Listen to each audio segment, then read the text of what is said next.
প্রতিদিন হাজার মানুষ মসজিদে আসে ইবাদতের জন্য, পবিত্রতা অর্জনের জন্য, কিন্তু অনেক মসজিদেই নেই স্বয়ংক্রিয় পানির ব্যবস্থা। ওজোর জন্য পানির অপেক্ষা, অজুখানায় অস্বস্তি, আর কোন আল্লাহর ঘরে যেন না থাকে এই কষ্ট। তাই আপনার একটি সিদ্ধান্তই হতে পারে এই সকল মানুষের জন্য এক চিরস্থায়ী উপকার। বিএসসি ওয়াটার পাম্প কন্ট্রোলারের যে কোনো একটি মডেল কিনলেই আপনার পক্ষ থেকে একটি অংশ যাবে সাদকায়ে জারিয়া প্রকল্পে, যার মাধ্যমে মসজিদগুলোর পানির পাম্পে যুক্ত করা হবে অটোমেশন। শুরু হচ্ছে বিভাগীয় পর্যায় থেকে, তারপর জেলা, এরপর উপজেলা।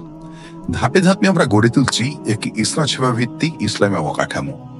আপনি শুধু একটি প্রোডাক্ট কিনছেন না, আপনি রেখে যাচ্ছেন একটি চলমান সবের পথ, যা সাদকায়ে জারিয়া হয়ে প্রতিটি পানির ফোঁটার মতোই বন্যা থাকবে আপনার আমলের খাতায়।